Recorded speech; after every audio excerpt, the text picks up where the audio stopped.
بسم اللہ الرحمن الرحیم الحمد للہ رب العالمین والعاقبۃ للمؤمنین والنار للملحدین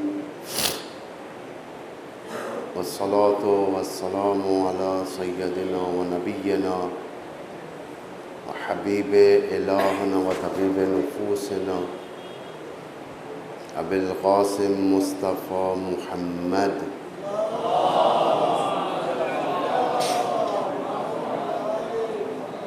وعلى آلہ الاطیبین الاطہرین المنتجبین المطہرین المعصومین المظلومین الہداة المہدیین والہماة المستضعفین لا سیما بقیت اللہ فی الارضین ولعنت اللہ علی اعدائهم من الآن الى یوم الدین اما بعد فقد قال اللہ تبارک و تعالی بسم اللہ الرحمن الرحیم کنتم خیر امت اخرجت للناس تعمرون بالمعروف وتنہون عن المنکر وتؤمنون باللہ صلوات ارشاد فرمائے محمد وعلی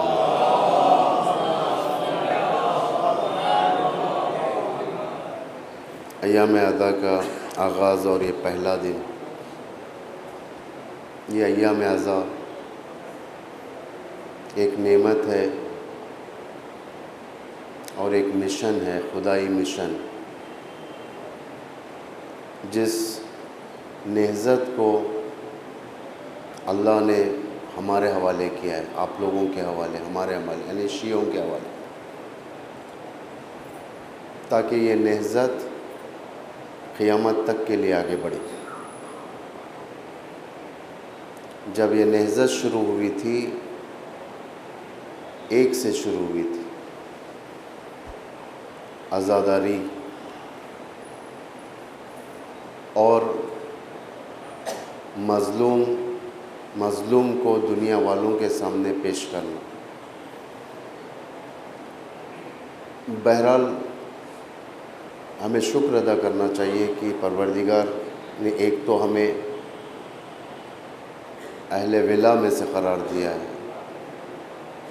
کیونکہ یہ نعمت ہر ایک کو نصیب نہیں ہوتی، ولایت والی نعمت۔ اس سے بالاتر شکر یہ ہے کہ ہم اس امام کے انتظار میں ہیں اور اس حکومت کے انتظار میں جو عدل و انصاف والی حکومت ہے۔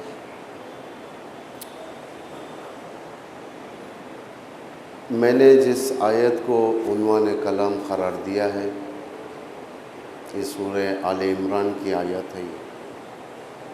کنتم خیر امت اخرجت للناس، تم ایک بہترین امت ہو لوگوں میں، جس کے خصوصیات یہ ہے کہ تأمرون بالمعروف، کہ تم امر بالمعروف کرتے ہو، وتنہا عن المنکر، اور نہی عن المنکر کرتے ہو یعنی برائیوں سے روکتے ہو، وتؤمنون باللہ، خصوصیت یہ ہے کہ اللہ پر ایمان رکھتے ہیں۔ یہ امت خیر کی علامتیں، یعنی زندہ امت کی علامت ہے۔ ظاہراً یہ ایام اعضاء کا پہلا عشرہ ایران اور عرب میں عشرہ امر بالمعروف و نہی عن المنکر کہا جاتا ہے، کیونکہ امام حسین کا قیام سب سے بڑا ہدف قیام کا امر بالمعروف نہی عن المنکر، جد کے امت کی اصلاح، یہ قیام کا ہدف رہا ہے، کہ جس کے اندر امام نے اپنی بھی جان دی، اپنے بچوں کو بھی قربان کیا اور خاندان بھی اسیر ہوا۔ تو یہ نعمت جو کربلا کی نعمت ہے، اس کی ارزش قربانیوں کے ذریعے سے ہم سمجھیں۔ کہ ان قربانیوں کے ذریعے سے معلوم کریں کہ ہمارے ہاتھ میں یہ کیا نعمت ہے جو ہمارے ہاتھ میں اللہ نے عطا کیا ہے، یہ امانت ہے، یہ امانت ہے تو کس کے ہاتھ میں واپس جانا ہے؟ کون ہے صاحب امانت کا صاحب؟ کیا امانت یعنی بغیر خیانت کے ہمیں لوٹانا ہے اس امانت کو، یا اس امانت کو تحریف کر کر لوٹانا ہے، یعنی خیانت کر کے؟ تو عزیزو، یہیں پر ہماری ضمیر جواب دیتی ہے کہ یہ امانت کے لحاظ سے لوٹانا ہے، نہ کہ خیانت کے لحاظ سے۔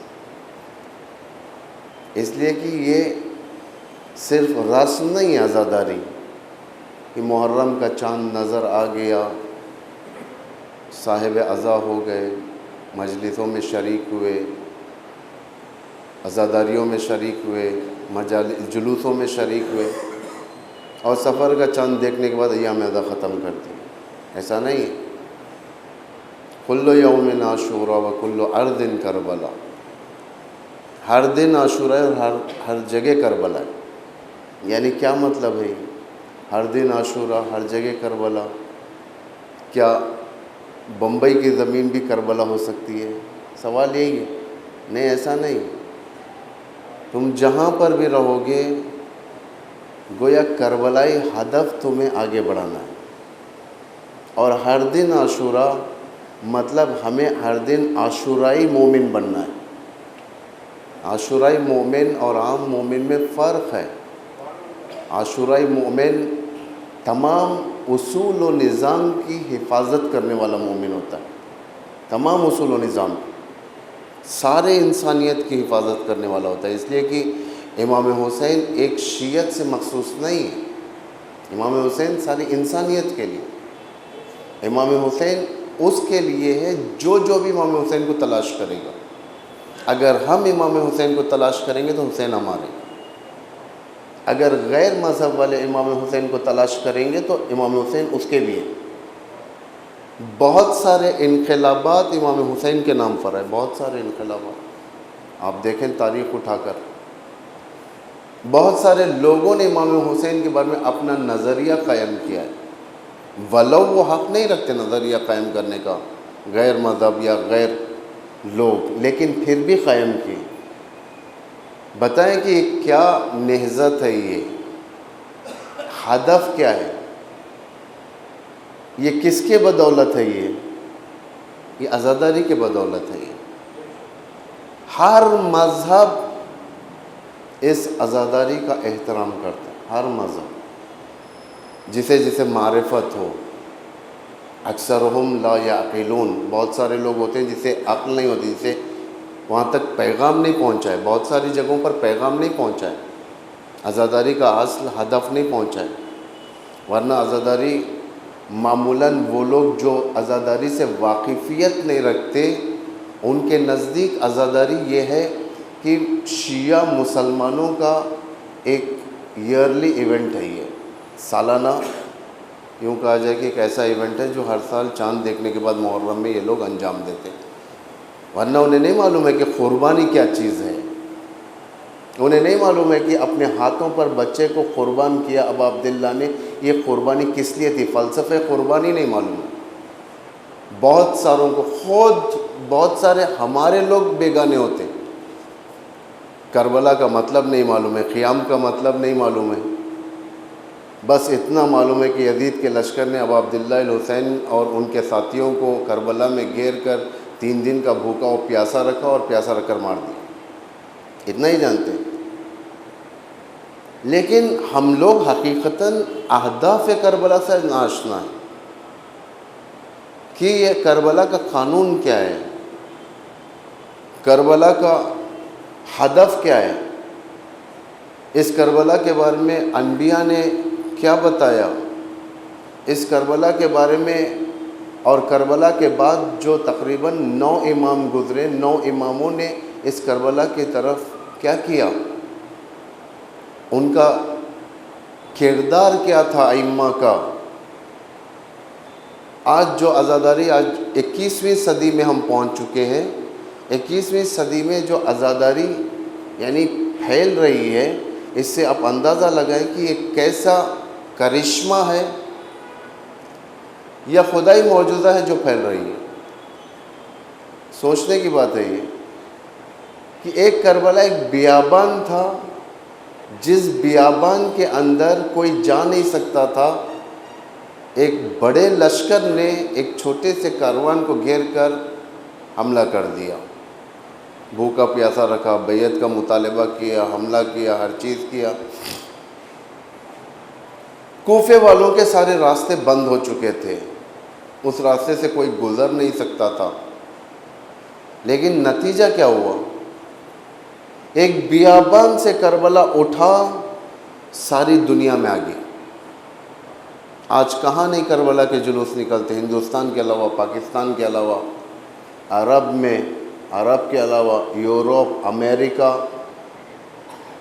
امام حسین کا نام معرفت کے لحاظ سے آگے بڑھ رہا ہے، یعنی معرفت کے لحاظ سے۔ ایک ہوتا ہے صرف نام لے لینا ابو عبداللہ الحسین کا، ایک ہوتی ہے معرفت، جیسا کہ زیارتوں میں نا، آپ امام رضا کی زیارت کیے ہوں گے۔ امام رضا کی زیارت کے بارے میں یہ ہے کہ عارفاً بحق کے، جو بھی زیارت کرے گا امام کی، کس لحاظ سے؟ زیارت صرف ورلڈ ٹور نہیں ہے، ائمہ کی زیارت صرف ورلڈ ٹور نہیں ہے کہ مدینہ گئے، مکہ گئے، کربلا گئے، سامرا گئے، شام گئے، مشہد گئے، جا کر ہاتھ لگا کر آ گئے، وہ زیارت، اسے زیارت نہیں کہتے۔ زیارت عارفاً بحق کے، یعنی ان کی معرفت کے ساتھ جانا ہے، ولایت کی معرفت کے ساتھ جانا ہے، اسے کہتے ہیں زیارت۔ میں بتاؤں گا 4 دن آپ کی خدمت میں ہوں، آج 1 دن اور اس کے بعد اور 3 دن، جس میں بہت ساری باتیں اسی کربلا سے ربط ہوں گی اور زیارتوں سے ربط ہوں گی، جو ہمارے لیے معرفت اور عرفان کی ضرورت ہے۔ تو عزیزان گرامی، کربلا جو شروع ہوئی تھی عصر عاشور کے بعد سے فردی شروع ہوئی تھی، مراحل ہیں، عزاداری جو یہاں تک پہنچی ہے ساری دنیا میں، اس کے مراحل ہیں باقاعدہ۔ پہلے مرحلے میں کیا ہوا، دوسرے مرحلے میں کیا ہوا، تیسرے مرحلے میں، یعنی پورے ملا کر 6 مرحلے۔ ان 6 مرحلوں کے بعد آج یہ عزاداری، یہ میراث ہمارے ہاتھوں میں پہنچے، اور اس 6 مرحلے طے کرنے کے لیے زمین اور آسمان کو ایک کرنا پڑا اہل البیت، کیونکہ معمولی بات نہیں تھی۔ اگر آپ تاریخ مطالعہ فرمائیں گے تو تاریخ میں چوتھے امام کے زمانے میں، یعنی کربلا کے بعد چوتھے امام کے زمانے میں شیعت کا بول بالا ختم ہو چکا تھا۔ بلند ترین درجے والے شیعہ، یعنی شیعہ میں جو بلند ترین درجے ہیں شیعوں کے اندر، ہر کوئی امام سے جا کر ملتا نہیں تھا، وہاں پر درجے ہیں، اصحاب خاص ہوتے تھے، وہ لوگ ملاقات کیا کرتے تھے۔ امام عموم ملاقات الگ فرماتے تھے، خصوصی ملاقاتیں ہوتی تھیں امام کے ساتھ، جس میں امام اپنی دل کی باتیں کہتے تھے۔ یعنی اس درجے کے شیعت میں سے 4 یا 5 باقی رہ گئے تھے، زیادہ نہیں تھے۔ امام کے لیے ایک عظیم کام یہ تھا کہ ایک شیعت سازی تھی۔ 4 کام تھے امام زین العابدین کے۔ پہلا کام، ایک تو کربلا کو یاد کرنا اور گریہ کرنا، یہ جزو زندگی تھا امام کے، لیکن وہ بھی صرف گریہ کے لیے نہیں تھا، گریہ ہدف رکھتا تھا امام کا، گریہ ہدف ہونا چاہیے۔ امام جو گریہ فرماتے تھے ہدف تھا۔ مثال کے طور پر میں بتاتا ہوں، انقلاب ایران جس وقت آیا 1979 میں، 1969 انقلاب ایران آیا تو دنیا نے شیعوں کا مذاق اڑانا شروع کیا تھا کہ یہ شیعہ رونے والی قوم ہے، ان کے پاس سوائے رونے کے اور کچھ نہیں ہے۔ تو امام خمینی نے فرمایا کہ دنیا ہمیں رونے والی قوم کہتی ہے، اور ہم نے ان آنسوؤں کے ذریعے سے طاغوت کے تخت کو اٹھا کر پھینک دیا، آنسوؤں کے ذریعے سے۔ یعنی ایک آنسو میں اتنی طاقت ہے کہ ایک باطل کو ختم کر دے سکتا ہے، باطل کو ختم کر سکتا ہے۔ زبان میں آنسو والے کی زبان میں اتنی طاقت ہوتی ہے کہ یزید جیسے کے دربار میں جہاں پر خوشی منائی جا رہی تھی جیت کی، ایک زینب کے خطبے نے اس خوشیوں کو غم میں تبدیل کر دیا۔ حضرت زینب کے خطبے جو تھے غم میں تبدیل ہو گئی یزید کی خوشی۔ امام کا پہلا برنامہ یہ تھا کہ امام یہ ریا فرماتے تھے، تبلیغ کرتے تھے۔ دوسرا برنامہ امام کا یہ تھا، شیعت سازی تھی۔ شیعت سازی یعنی نئے طریقے سے شیعوں کو دوبارہ بنانا۔ شیعت کا خاتمہ ہو چکا تھا، دیوالا ہو چکا تھا شیعت کا، جو تھے وہ لوگ ختم ہو چکے تھے۔ ایک طاغوتی حکومت جس کے اوپر ہمیشہ جان و مال و عزت آبرو کا خوف ہوگا، وہ لوگ کیا کریں گے؟ چلے جائیں گے۔ اس دور میں اسلام اتنا یعنی مضبوط نہیں تھا، شیعت یا اسلام ایمان اتنا مضبوط نہیں تھا جسے کہا جائے کہ ایمان کی حفاظت کرنا جانتے ہوں لوگ۔ آج کے دور کی طرح نہیں ہے۔ آج کے دور میں اس دور میں زمین آسمان کا فرق ہے۔ اس دور میں امام حاضر تھے، لوگ غائب تھے۔ سمجھے اس بات کو آپ لوگ؟ امام حاضر تھے لیکن لوگ غائب تھے۔ امام کو دیکھنے کے باوجود بھی معرفت نہیں تھی۔ ائمہ کا دور، اس دور میں شمر بھی امام کو دیکھتا تھا، سامنے دیکھتا تھا فزیکلی، اپنی آنکھوں سے۔ سینے پر سوار ہوا نا شمر، امام علی کو دیکھتا تھا شمر، اس نے رسول کو دیکھا ہے، امام حسن کو دیکھا ہے شمر، امام حسین کو دیکھا ہے، امام زین العابدین کو دیکھا ہے، امام باقر کو دیکھا ہے شمر۔ شمر دیکھتا تھا، اسی طریقے سے دوسرے بھی دیکھتے تھے، خولی بھی دیکھتا تھا، عمر سعد بھی دیکھتا تھا۔ ائمہ کو دیکھتے تھے لوگ، لیکن معرفت کی نگاہ نہیں تھی، معرفت کی نگاہ نہیں تھی۔ ہمیں بھی اماموں کو دیکھنا ہے لیکن ان نگاہوں سے نہیں دیکھنا ہے، ابو ذر کی نگاہ سے دیکھنا ہے، مقداد کی نگاہ سے دیکھنا ہے، ہمیں سلمان کی نگاہ سے دیکھنا ہے، شمر کی نگاہ سے نہیں دیکھنا ہے، ہمیں بھی دیکھنا ہے۔ اس دور میں امام ظاہر تھا، حاضر تھا سامنے لوگوں کے، لوگ پیچھے نماز پڑھتے تھے امام کی، لوگ امام کو ہاتھ لگاتے تھے، مصافحہ کرتے تھے، لوگ امام سے گفتگو کرتے تھے۔ امام جب راہ سے گزرتے تھے لوگ سلام کہتے تھے، السلام علیکم ابن رسول اللہ، یہ سب ہوتا تھا، لیکن اس کے باوجود لوگ غائب تھے۔ آج کا دور امام غائب ہے، لوگ حاضر ہیں۔ اس دور میں لوگ امام کو نہیں پہچانتے تھے، یعنی امام کی معرفت نہیں تھی۔ اس دور میں بھی وہی ہے، امام ملاقات تو کرتا ہے لیکن ہم نہیں پہچانتے امام۔ ملاقات کرتا ہے امام ہم سے، کیسے؟ حدیث ہے، وہ تمہارے فرشوں پر آتے ہیں۔ فرش مطلب ہم لوگ یہاں بیٹھتے ہیں، فرش ہے، یہ زمین فرش، جہاں ہم بیٹھتے ہیں، ہمارا سرکل جہاں ہے، جہاں ہمارا دائرہ ہے بیٹھنے کا، وہاں پر امام آتے ہیں، تشریف لاتے ہیں۔ وہ تم سے مصافحہ کرتے ہیں، یعنی امام ہم سے مصافحہ کرتے ہیں۔ وہ تم پر سلام بھیجتے ہیں اور تم اس کا جواب دیتے ہو۔ امام سلام کرتا ہے ہمیں، ہم جواب دیتے ہیں، لیکن ہم پہچانتے نہیں ہیں کہ یہ ہمارا امام ہے۔ انتظار ہے اسی امام کا ہمیں۔ اتفاق سے جس امام سے ہم مصافحہ کرتے ہیں، جس امام کے ساتھ بیٹھتے ہیں، اٹھتے ہیں، ہم اس امام کو لیکن پہچانتے نہیں ہیں، اسی امام کا ہم انتظار کرتے ہیں۔ اس لحاظ سے اگر دیکھا جائے، اس دور کی معرفت اور اس دور کی معرفت زمین آسمان کا فرق ہے۔ اب اور ایک دلیل میں دیتا ہوں آپ کے لیے۔ امامت کی شناخت کہاں سے ہوئی؟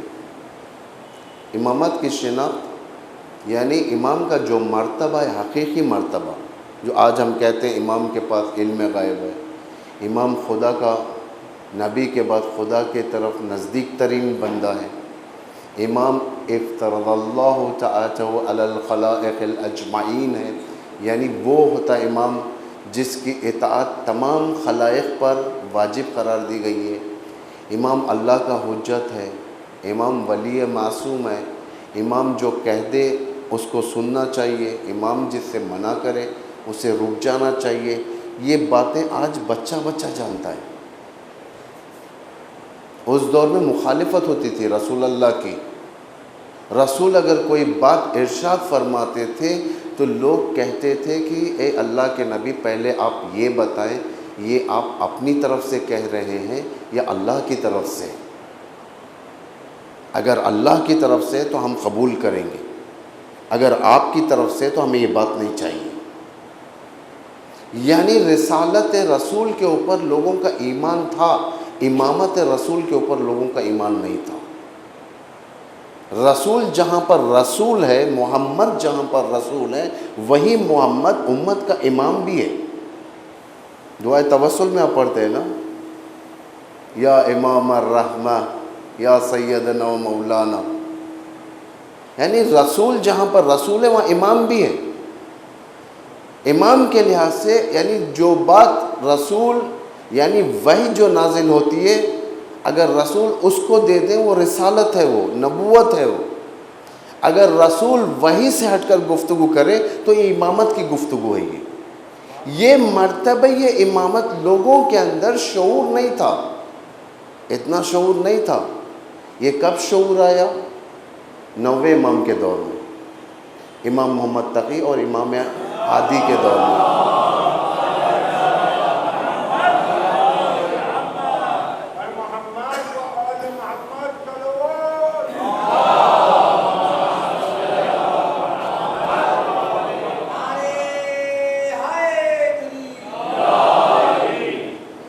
یہ شعور 9ویں اور 10ویں امام کے دور میں آیا. اس کی دلیل یہ ہے، پہلی جامع ترین معرفی ائمہ اہل البیت کی اسی دور میں امام نہوم نے، 9ویں امام نے 10ویں امام اپنے بیٹے کو تعلیم دیا تھا. کون سی ہے جامع ترین معرفی؟ زیارت جامع کبیرہ. آپ پڑھتے ہیں نا زیارت جامع کبیرہ، جامع ترین معرفی ہے یہ، جس کے اندر پہلے وارد ہوا ہے. یعنی امام معصوم فرماتے ہیں سب سے پہلے اس دعا کو یعنی اس زیارت کو پڑھنے سے پہلے تکبیر کہو، پھر 100 مرتبہ اللہ اکبر کہو، پھر اشہد ان لا الہ الا اللہ وحدہ لا شریک لہ واشہد ان محمدا عبدہ ورسولہ.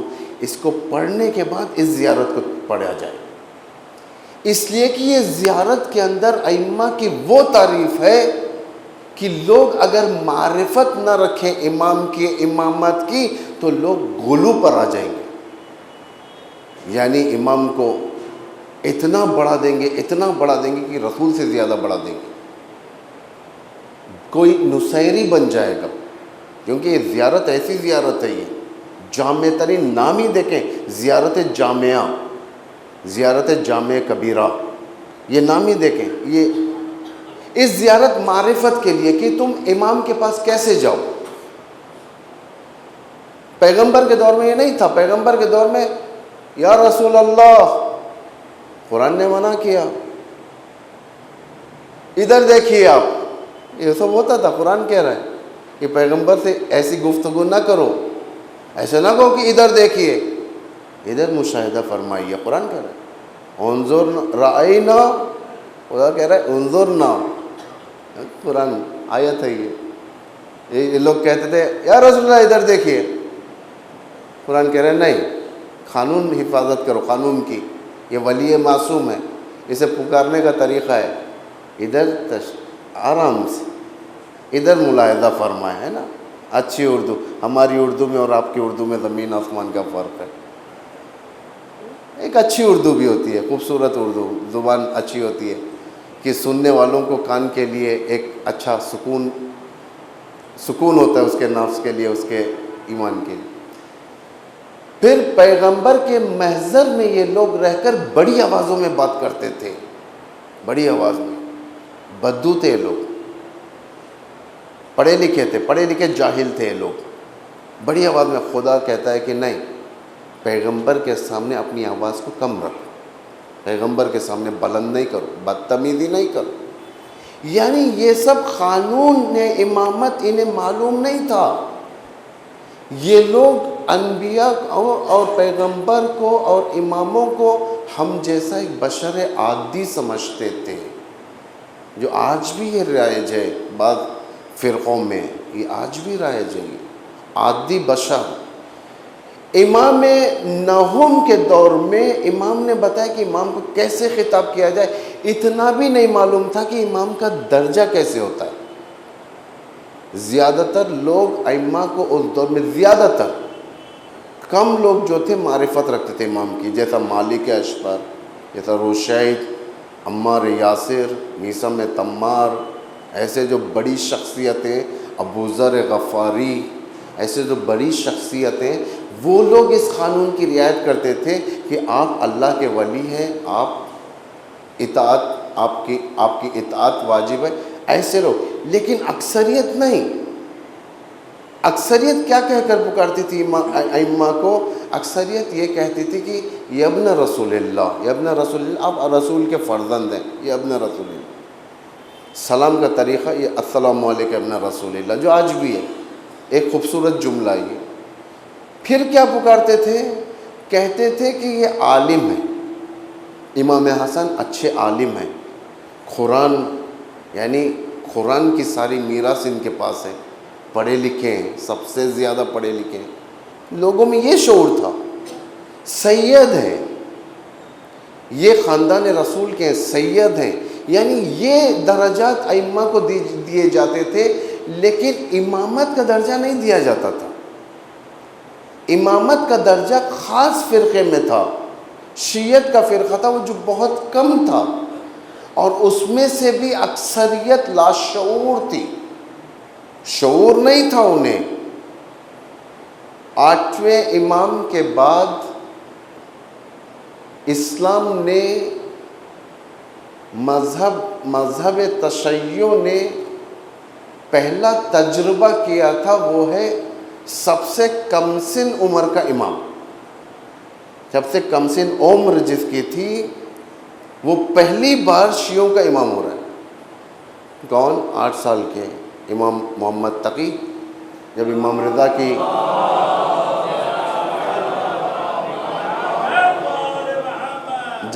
رضا کی شہادت ہوئی، یہ پہلے امام ہیں، 9ویں امام جو کم سنی میں امام بنے. خود امام رضا کے صحابیوں میں اختلاف تھا اس امامت کے اوپر. صحابیوں نے کہا کہ یہ تو بڑے بچے ہیں، یہ علم ہے ان کے پاس، لیکن بچے ہیں یہ بالغ ہونے تک ہمیں ان کی حفاظت کرنی پڑے گی. ابا سلط نے ایک تماچا مارا، کہا کہ تمہیں شرم نہیں آتی؟ یہ ولی معصوم ہے یہ، اور اللہ کے نظام میں چاہے بچہ گہوارے کے اندر ہو چاہے نہ ہو، یہ امام ہوتا ہے، چاہے بچپن میں ہو چاہے بڑے ہونے کے بعد. یہ پہلا تجربہ تھا جس کے اندر ہمارے پاس شعور ہے. آج کے دور میں شعور ہے، خدا کا شکر 1400 سال کے تعلیمات نے ہمارے ایمان کو مضبوط رکھا ہے، لیکن وہ دور میں یہ شعور نہیں تھا. اس دور کے اندر یہ تھا، اختلاف نظریات کے ذریعے سے ذاتیات کے اوپر اختلافات شروع ہو جاتے تھے. اختلاف نظریات، امام حسین کا خط جائز ہے یا نہیں، اختلاف نظری.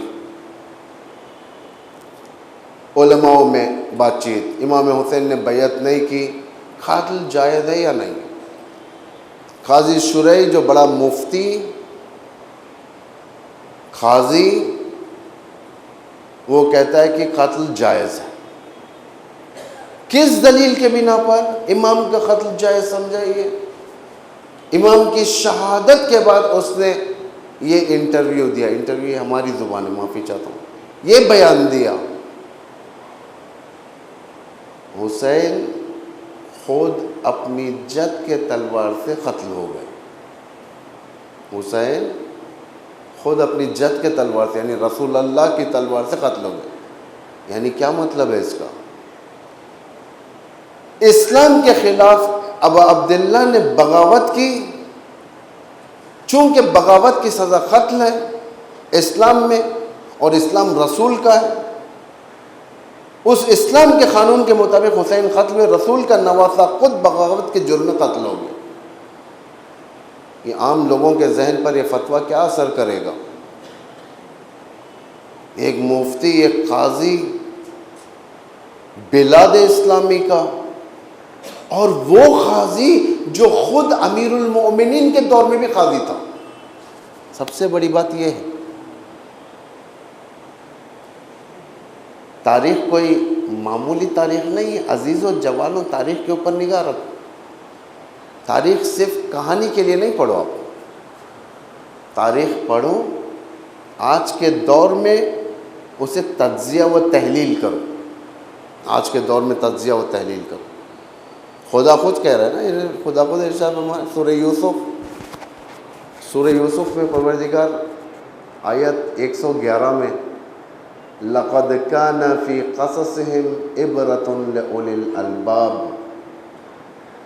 خدا کہہ رہا ہے ان کے قصوں میں، یعنی ان کے مطلب گزشتہ قوموں کے قصوں میں، جو ملتیں جو ختم ہو چکی ہیں، جو ملتیں جو قومیں گزر چکی ہیں، ان کے کہانیوں میں، ان کے قصوں میں عبرتن لأولی الالباب، صاحبان فہم کے لیے عبرتیں ہیں۔ عبرت عبور سے ہے، عبور کرنا، یعنی ایک جگہ سے دوسری جگہ جانا۔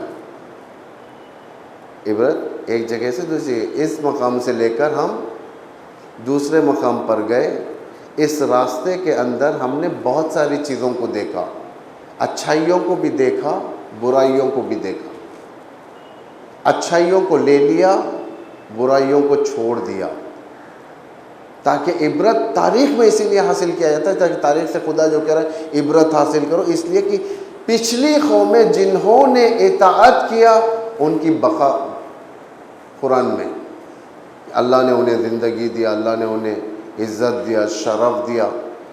جنہوں نے اطاعت نہیں کیا، مخالفت کیا، پچھلی قوموں سے ایکسپیرینس حاصل نہیں کیا، تجربہ حاصل نہیں کیا، اور اسی رویے کے اوپر چلے، خدا کہہ رہا ہے تم یقیناً عذاب میں جاؤ، تم یقیناً عذاب میں جاؤ۔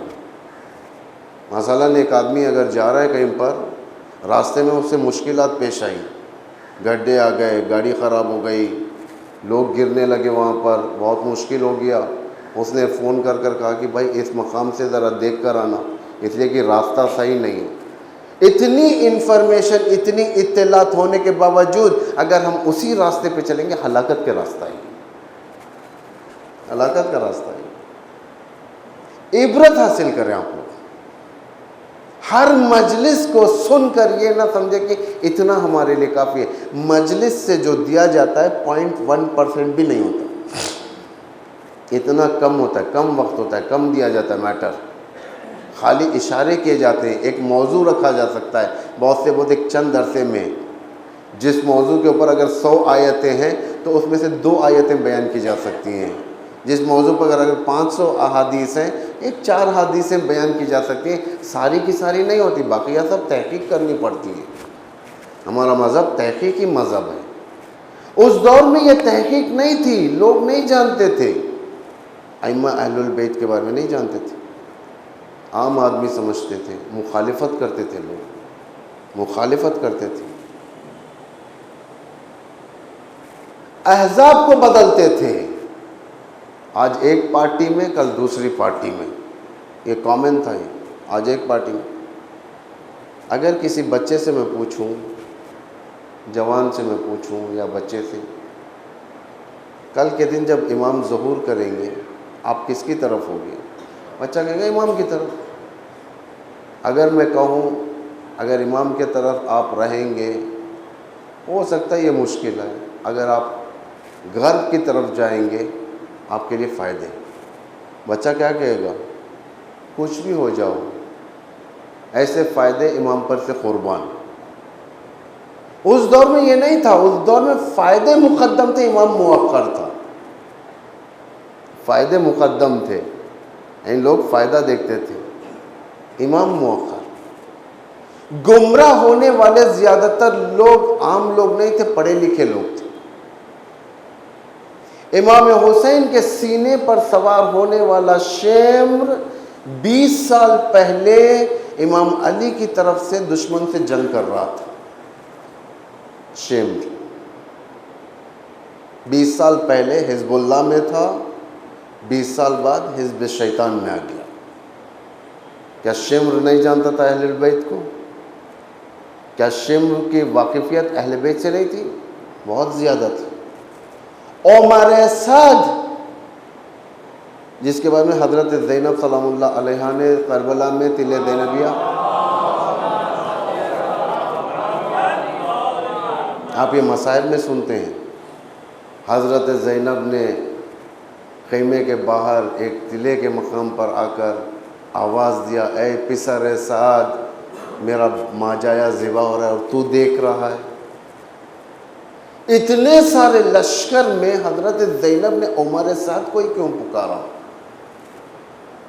اس لیے کہ عمر سعد پہچانتا تھا اہل البیت کو، امام حسین کو پہچانتا تھا، امام حسن کو پہچانتا تھا.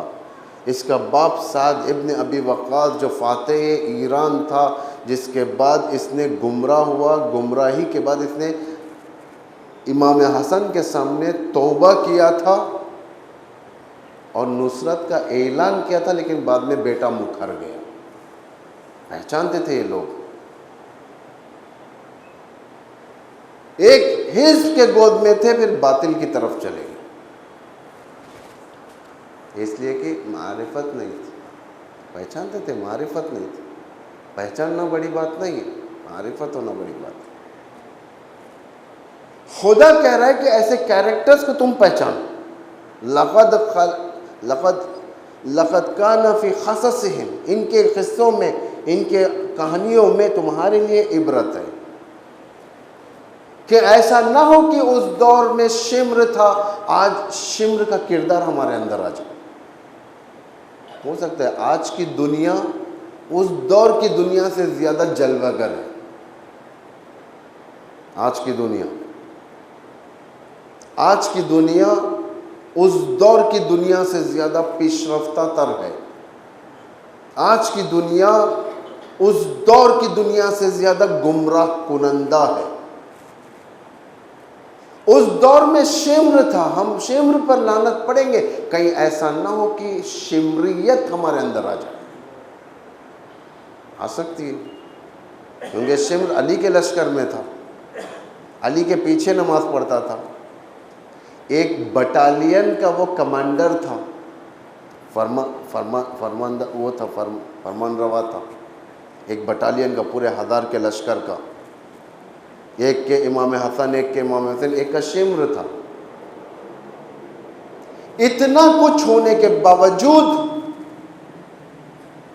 ایک دین نے ہی اسے گمراہ کر دیا. دین نے، معاویہ نے یہ نہیں کہا کہ شمر دولت دوں گا تجھے، یہ نہیں کہا معاویہ نے.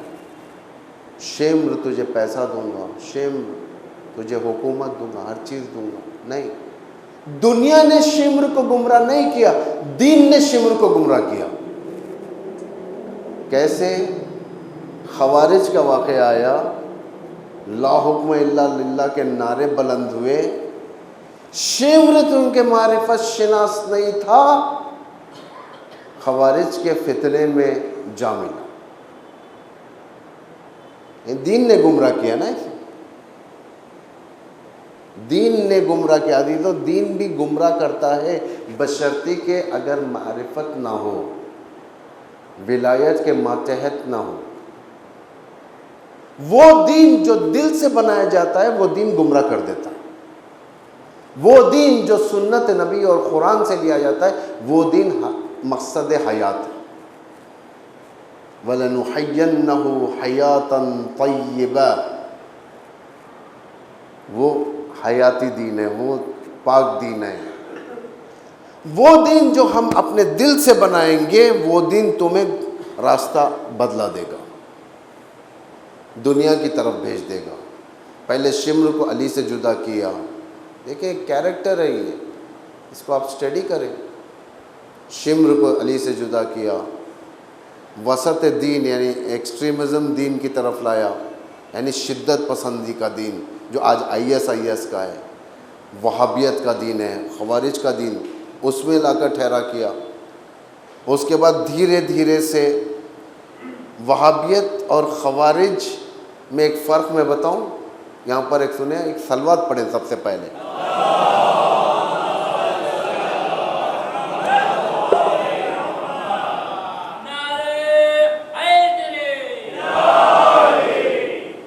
جو صفت خوارج کے ہیں وہ آج IS کے اندر بہت سارے آپ لوگ جانتے ہیں، آپ لوگ سنے ہیں، علماء نے آپ کو سنایا ہے، ذاکرین سے سنے آپ لوگ، خود نیوز وغیرہ کے ذریعے سے، تبصروں کے ذریعے سے جانتے ہیں۔ لیکن ایک دو مہم تفاوت میں آپ کو بتاتا ہوں، اسے آپ اپنے ذہن میں رکھیں۔ اس دور کا سپر پاور کون تھا ذرا بتائیں؟ معاویہ ابن ابی سفیان ہے نا، سپر پاور تھا وہ۔ شام کی حکومت، وہ تجہیزات، وہ اسلحہ، وہ لشکر، وہ نظام، وہ آرگنائز نظام جس کے اندر کوئی جرت نہیں کر سکتا تھا اس کے سامنے۔ اس کے بارے میں امام علی ابن ابی طالب نے فرمایا کہ میرا جی چاہتا ہے، کوفیوں کے بارے میں فرمایا، میرا جی چاہتا ہے کہ تمہارے 10 کو معاویہ کے 1 سے بدل دوں، ہے نا، سنا ہے نا آپ نے؟ میرا جی چاہتا ہے تمہارے 10 کو، یعنی 10 کوفی کو اگر میں دوں تو 1 معاویہ، یعنی $1 انڈیا کے 10 روپیہ فرض، یعنی ویلیو دیکھیں، ویلیو اس دور میں شام اس قسم کا تھا، آج کا امریکہ تھا شام، سپر پاور تھا۔ وہاں کی آرمی اتنی موتی تھی اپنے باطل رہبر کی، اگر معاویہ کہے کہ سر کاٹ لو، یہ لوگ اپنا سر کاٹ لیتے تھے، اتنی موتی تھی۔ اگر معاویہ کہے کہ یہ دن نہیں رات ہے تو یہ لوگ کہتے تھے رات۔ اگر معاویہ کہے کہ نماز جمعہ چہارشنبے کے دن پڑھنا ہے تو یہ لوگ پڑھتے تھے، اور ہو چکا ہے یہ سب معاویہ نے جان بوجھ کے کیا تھا، اپنے لشکر کو آزمانے کے لیے، اس لیے نہیں کہ تحریف کرنے دین کو، اس میں تحریف بھی ہو گئی تھی، لیکن لشکر کو آزمانا تھا کہ میرا لشکر میرے ساتھ ہے یا نہیں، میرے لوگ میرے ساتھ ہیں یا نہیں۔ یزید کا بندر مر گیا تھا، 3 دن سوگ عموم منایا گیا تھا، عموم ازا 3 دن کا، لوگوں نے یزید کو پرسا دیا، سارے شہر میں کالا پرچم اور کالے بینرز لگائے گئے تھے۔ ایسی قوم تھی لیکن باطل پہ تھی، سخت متحد تھی، وہ اتحاد علی کے لشکر میں نہیں تھا۔ اس دور میں معاویہ آج کا امریکہ اور آج کا اسرائیل یعنی شام، خوارج جو ٹوٹ گئے تھے، امام کے لشکر سے نکل گئے تھے یہ لوگ، انہوں نے مسلمانوں کے ساتھ ہر روا کام کیا، حامل عورتوں کا پیٹ چیرا، بستیوں کو اجاڑے یہ لوگ، ویران کیے، یتیم کیا بچوں کو، بہت کچھ انہوں نے بربادیاں کی جو آج یہ لوگ کرتے۔ IS سیریا کے اندر کیا حالت کیا تھا، عورتیں جائز ہو گئی تھی ان کے، عربستان کے مفتی کے فتوے کے بنا پر ہر عورت ان شیطان لشکر کے اوپر جائز۔ عربستان کے مفتی اسی لیے پالے گئے ہیں تاکہ اسلام کے کامیابیوں کے وقت یہ خلاف میں فتویٰ دیں۔ ہمیشہ انہوں نے اسلام کا کام بگاڑا ہے۔ اسی لیے آپ دیکھیں رہبر نے جو حج کا پیغام دیا تھا اس میں فرمایا، آل سعود کو فرمایا شجر ملعونہ، یعنی ملعون درخت سے مراد یہ درخت نہیں، فیملی ٹری، ملعون فیملی ٹری اگر دیکھا جائے یہ لعنتی سلسلہ ہے۔ اگر حقیقتاً اگر آپ تحقیق کریں گے، آل سعود کوئی مسلمان نہیں تھے، یہود تھے، جیسا اس درباروں میں کعب بن احبار یہودیت کا مفتی اسلام کے درباروں میں، مسجد الحرام میں یہودیت کے مفتیاں، یہ جو زرقاوی آپ نے نام سنا ہوگا، زرقاوی مشہور ہے، مفتی ہے، یہ ہمیشہ اسلام کے خلاف فتوے. اس کی دوسری بیوی نے طلاق لے لیا اس مفتی سے، اور جا کر بیان دیا کہ اس کا گھر اسلام کا اس کا گھر اسلام کی خدمت کرنے کی جگہ نہیں ہے. اس کا گھر اسرائیل اور موساد کے پیسوں پہ فتویٰ دیا جاتا ہے اس کے گھر سے، یعنی فتوے اسرائیل کے پیسوں کی بنا پر دیے جاتے ہیں. ہمیشہ جب بھی اسلام کو کامیابیاں آئیں یہ لوگ فتویٰ دیں.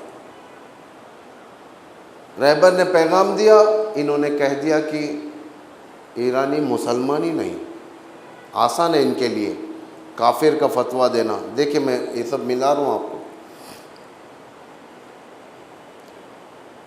خوارج اور ISIS اور یہ آل سعود میں سملیرٹی یہ ہے، ان مفتیوں نے رہبر کو یہ فتویٰ دیا، یعنی ایرانیوں کو یہ فتویٰ دیا کہ یہ مسلمان نہیں ہے. خوارج بھی امام علی کو کیا کہہ رہی تھی؟ آپ توبہ کریں، آپ کافر ہو گئے. اتفاقاً امام نے ان کا ہر ڈیمانڈ قبول کرنے کا وعدہ کیا، سوائے اس کے کہ توبہ نہیں. اگر امام تھوڑی دیر کے لیے سوچیں، پولیٹیکلی سٹینڈ لیتے، سیاسی سٹینڈ لے کر کہتے کہ اچھی بات ہے میں توبہ کر لیتا ہوں، توبہ کر لیتے تھوڑی دیر کے لیے، تاریخ میں کیا لکھا جاتا؟ دشمن تو بڑھ چڑھ کے حملے کرتا، علی ایک بار کفر کر چکے، اس کے بعد توبہ کیے. جب باپ کو ہی نہیں چھوڑے تو بیٹے کو کیا چھوڑیں گے؟ توجہ کریں آپ لوگ. ایک امام نے اس ڈیمانڈ کے سامنے نہیں چھوڑا، آگے ہرگز نہیں. کیا کرو گے تم؟ مارو گے؟ مارو. میں نے کفر کیا ہی نہیں تو توبہ کیا کرو؟ ایک یہ سملیرٹی، یعنی اسلام جب ترقی ہوتا ہے، فتح کے قریب جاتا ہے، تو یہ لوگ فتوے کے ذریعے سے کام خراب کرتے ہیں ہمیشہ. حتیٰ ان لوگوں نے، مفتیوں نے سعودی کے خود سنی بھائیوں کے کام کو خراب کیا ہے. جو ترکی کی عثمانی حکومت تھی، جو یورپ کے اندر گئی تھی، پیرس وغیرہ، اور یورپ کا زوال قریب تھا، اسلام وہاں تک جا رہا تھا، تو برٹش نے، انگلستان نے انہیں پیسہ دے کر مفتیوں کے ذریعے سے فتویٰ نکلوایا کہ کہو کہ ترکی عثمانی حکومت کافر ہے، اور انہوں نے فتویٰ دیا. اس ایک فتوے نے کام بگاڑا. وہی فتویٰ اب دیا گیا ایرانیوں کو، یعنی شیعوں. ایک دوسرا اور آخری دوسری سملیرٹی یہ ہے، دوسری یعنی تفاوت دونوں میں یکسانگی یہ ہے کہ اس دور میں خوارج جو تھے معاویہ کی حکومت کے خلاف کچھ نہیں بولتے تھے. خالی ایک ہی بات انہوں نے کہی، آپ بھی کافر ہو گئے، معاویہ بھی کافر ہو گئے، دونوں توبہ کریں، بس اتنا ہی کہا. لیکن کوئی عملی میدان کے اندر معاویہ کے خلاف نہیں اٹھے لوگ.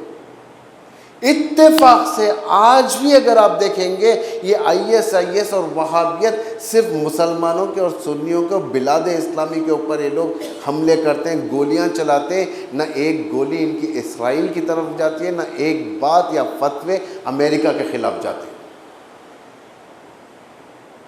تو میں ایک بہت بڑی بات حوالے کر رہا ہوں آپ کے، یہ تاریخی تحقیق ہے. جس وقت علی کا لشکر جیت کی طرف جا رہا تھا، اس وقت معاویہ نے خود اس خوارج کو بنوایا تھا. یہ تحقیق ہے. 10 قدم کا فاصلہ تھا معاویہ اور مالک اشتر کے درمیان. ابھی کام ختم ہونے والا تھا. معاویہ کی جان چھوٹ رہی تھی، معاویہ کے اوپر سے پسینے آ رہے تھے. خوارج کوئی اتفاقی نہیں ہے کہ ایک حالات بنے، ایک تیسری گروہ بن گئی. اتفاقی نہیں ہے. خوارج پری پلانڈ ہے. یہ تاریخ ہے. یہ گروہ بنایا گیا تھا اسی لیے کہ تاکہ جیت کو اسلام کی ختم کیا جائے.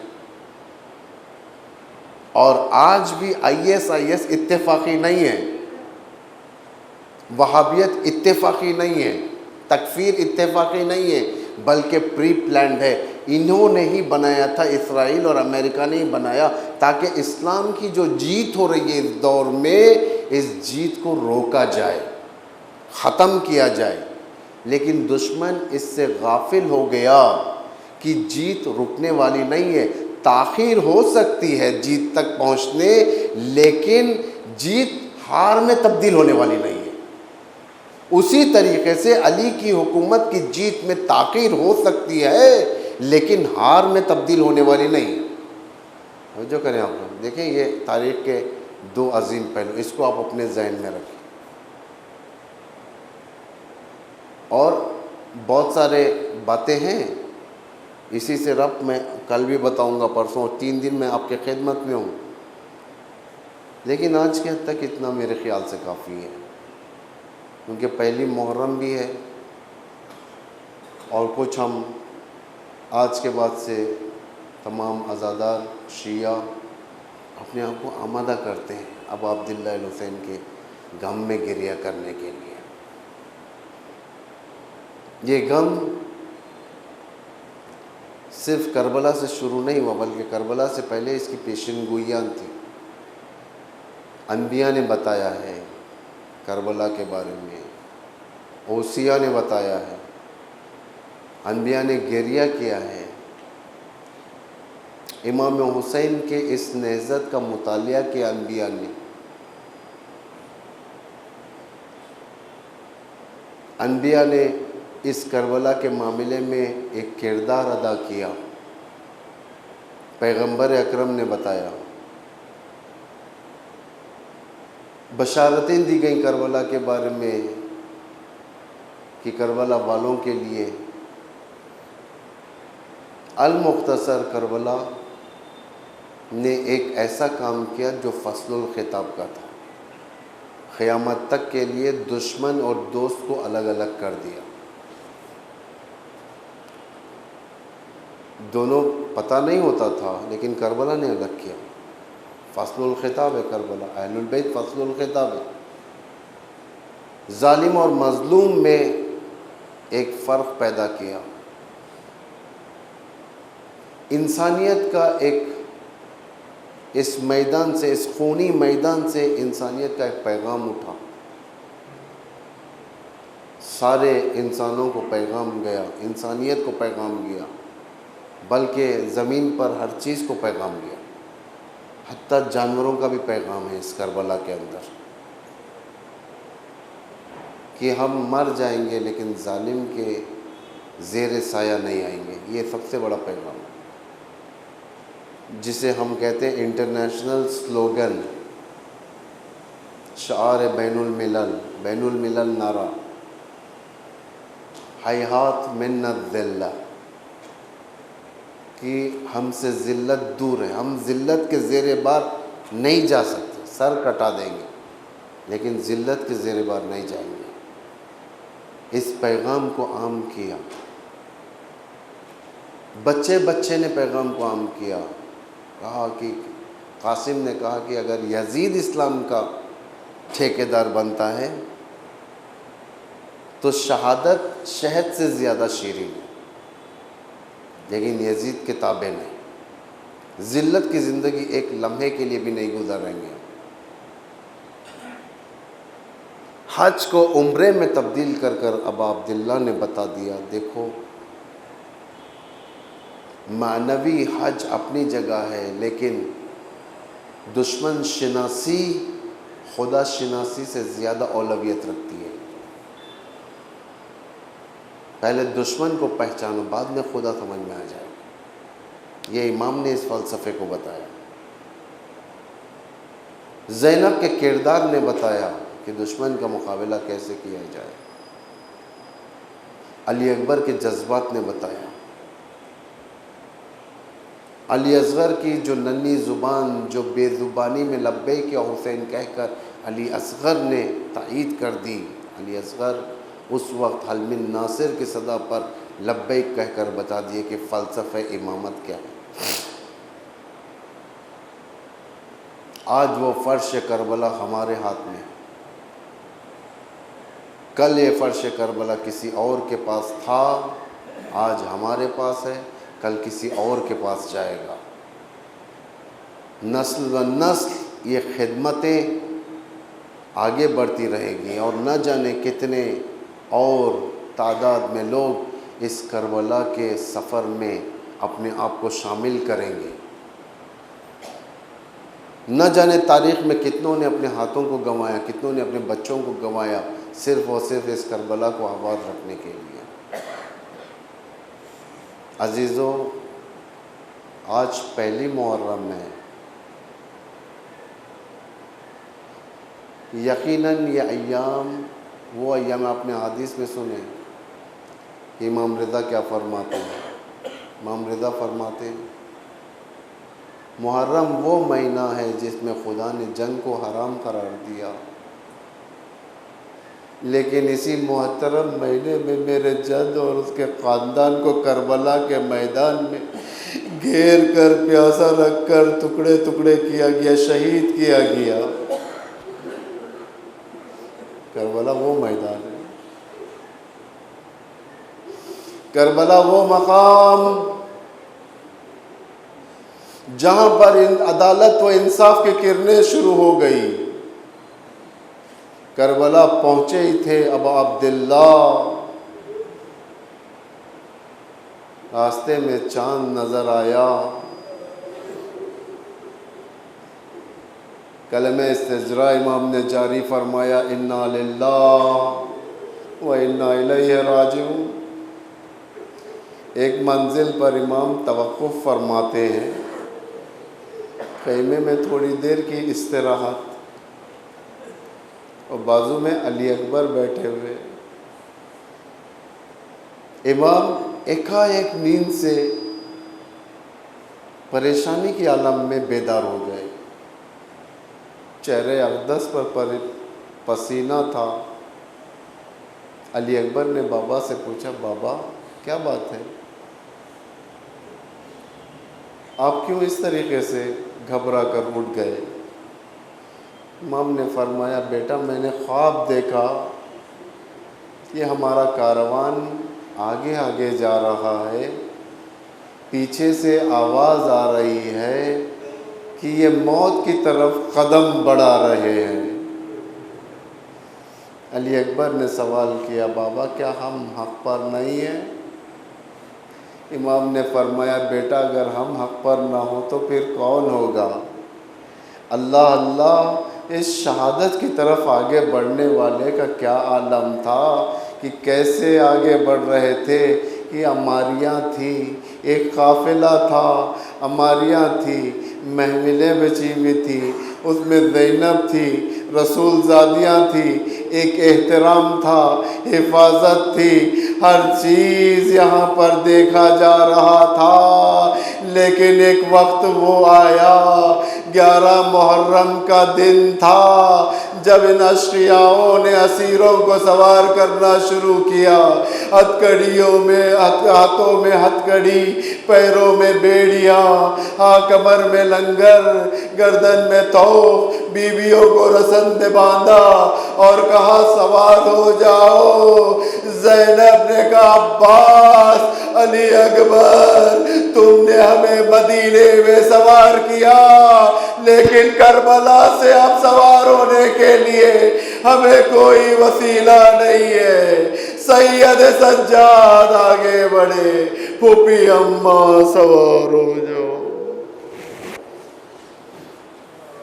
الا لعنت اللہ علی القوم الظالمین، سیعلم الذین ظلموا ای منقلب ینقلبون۔ بار اللہ اسلام و مسلمین کی حمایت و نصرت فرما، جہاں جہاں پر مومنین و مومنات ہیں ان کی جان مال عزت آبرو کی حفاظت فرما۔ پروردگارا، آل سعود، آل نہیان، آل خلیفہ، آل ثانی، ان سب کو نیست و نابود فرما۔ امریکہ و اسرائیل کو ذلیل و رسوا فرما، بالخصوص اسرائیل کو نابود فرما، روز بروز پرچم اسلام کو سربلند فرما، روز بروز پرچم کفر و نفاق کو سرنگون فرما۔ پروردگار علماء اعلام مراجع تقلید حضرت آیت اللہ العظمہ سستانی کو طول عمر عطا فرما، ولی امر مسلمین حضرت آیت اللہ العظمہ خامنائی کو طول عمر عطا فرما، امام کے ظہور میں تعجیل فرما، ہم سب کو ان کے اعوان میں انصار نہ قرار فرما۔ ماتم حسین۔